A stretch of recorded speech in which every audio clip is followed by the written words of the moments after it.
So I didn't want to pause on that. Instead, this is what I wanted to get to. What are the opportunities for the advertiser? If 35% of all page views are on these sites, then how can you get in there? And I also have in italics here the company. This is not just a marketing or brand opportunity. This is an opportunity for a company to start behaving differently. And I'm going to get all Gladwellian on you later on with a little model that I made that outlines how I think folks can use this as a company. The marketer can be the champion internally, but this is a company opportunity. So as we go through this, I broke up different categories. And I think that people are using Web 2.0 for passive discovery, just generally clicking around and seeing what other people are doing. You heard Chaz talk about that. But they're using it for active search. Google will not always be the first place you go to get information. I'll tell you a little personal story later on, but there will be new search engines. There already are new search engines that are not just for the masses. They are for more niche, specialized types of searches. And again, I'll tell you about that. Viral pass-along. If you're on LinkedIn, and probably the same number of you or more are on Facebook, you'll know that there's an opportunity for viral pass-along. Your brand can be really inserted into the conversations without you doing anything. And I'll give you an example of that. Dialogue. Here's an opportunity, again, to echo Chaz's presentation. Getting into the conversation, even if it's a bit scary. I mean, I went up to David afterwards and praised him on having the guts to show you that he got slammed on Slashdot. It isn't always a good outcome, but you learn a lot. And relationship development. So I'm going to go into each one of these. So here's my little social graph thing again. When I was at Yahoo, before Web 2.0 really took off, I went to a presentation called Influencer Marketing. Have you guys been to a presentation called Influencer Marketing? A few nods. I went to it and I left completely confused. It was such a vague thing. There are influencers and they tell everyone else. You just got to get to them. Okay, I think I knew that anyway. But the foundation of the idea is that there are people in the middle. There are people who pride themselves on being that reference, on collecting that information. And through the people they know, that word gets spread. It disperses over time. The signal gets fainter, if you like. But nevertheless, that's the principle. I left that meeting in 1999 thinking, okay, vague, don't know what to do with it. But I think that these brands, and here are just a selection of them, Stumble Upon, Delicious, Dig, Twitter, LinkedIn, Facebook, MySpace. This makes it real. This is a specific way to harness that phenomenon in a real and actionable way. By the way, I also discovered that Web 2.0 brands seem to like blue. I didn't realize that until I put this slide together. Blue seems to be the Web 2.0 color. So I want to take you through some thoughts on these different types of ways that you can leverage Web 2.0. And the first one is passive discovery and active search. And Stumble Upon. Who uses Stumble Upon? So that's pretty good. Maybe about a third of you. Do you have the little plugin on your browser that just lets you grab any website you like and put it up there? A couple of nods. This has got about 5 million users. You heard Dig has 25 million users. 5 million users is impressive. 25 is really impressive.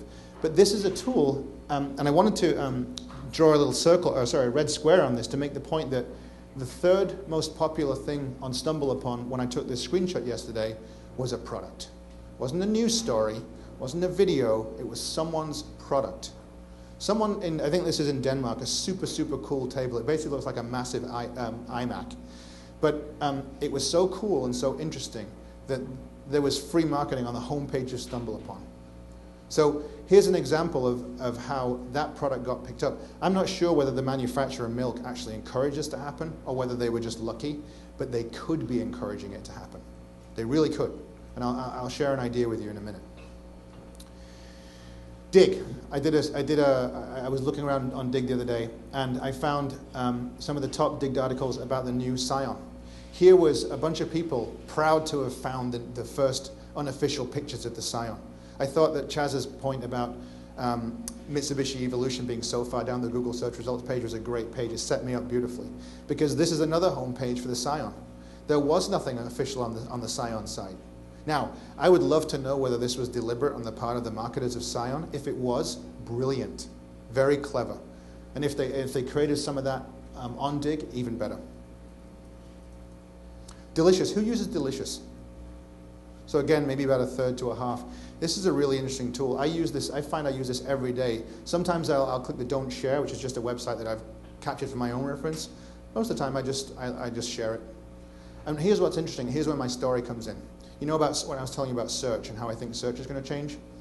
I got an iPod, one of the iPods that I had, and I got an iPod and I wanted really cool headphones for it. So I went to Google and I did a search, and the words I used were premium headphones.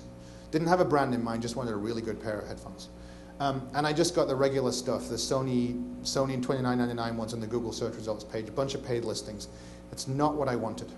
What I wanted was premium headphones, and the search for the masses engine, Google, didn't give it to me. So I thought, well, I wonder what happens if I go and do this on Delicious, because I've got about 50 connections on Delicious, all of whom are wealthy Silicon Valley tech geeks. And I entered my query, premium headphones. I went straight to Shure, S-H-U-R-E, if you guys know that brand, fantastic headphones. I didn't know, someone once told me about that brand, I'd forgotten about it. Delicious is how I found it, because the words that I use are the same words that my peers use, and they had used those words to tag the product that I was looking for. So I think that because I play in this space every day, all day, for about 12 hours or more, much to the chagrin of my family, more people over time will realize that this is how they can search for information as well. And Google won't be the only way.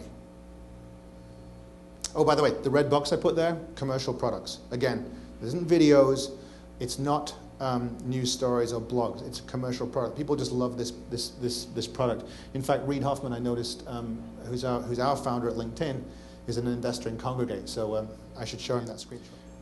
The fact that somebody joins an exclusive group hosted by a company is virally distributed to everybody that they're connected to. So let's suppose, here it says Jay Thomas joined the Nokia influencer group, or Nokia influencer group. 7 years in America, I still say Nokia. But that event is distributed to everyone Jay knows, who he's connected to. That creates interest. Jay, what's that Nokia group that you joined? What is that? Oh, that's a group that they invited me to where I can have a dialogue with them on an ongoing basis. What an interesting opportunity to present yourselves in a positive light. Facebook has the fan page. How many people have a fan page? Or how many people have a company page that people can be fans of on Facebook? 1, 2, 3. So you might want to think about this. So this is a page that you can configure. I'm not sure what Facebook charges for it, but you can create a page all about your company, and you can put lots of different stuff up there. If someone says, yep, I'm a fan of this brand, and I'm proud enough to tell my whole network that I'm a fan of this brand, again, that gets distributed virally on the updates feed for everyone else they're connected to. So this is pass along. And I think Facebook is great at viral pass along and what I call mass attention or even mass conversation. So if you haven't got one of these pages, I recommend you check it out and think about setting one up and getting some people in a legitimate way who've said they're fans of yours before to do it. I know on LinkedIn, for example, there's a 300,000 strong group of BlackBerry fanatics. These are just people who travel widely, who love the brand, who truly treat it as a crackberry. But also, they use the group as a resource to get support, to get advice, to fix problems. And they don't go to BlackBerry to do it, they go to each other to do it. 300,000 strong of fans of your brand. That's amazing. And by the way, BlackBerry just lucked out.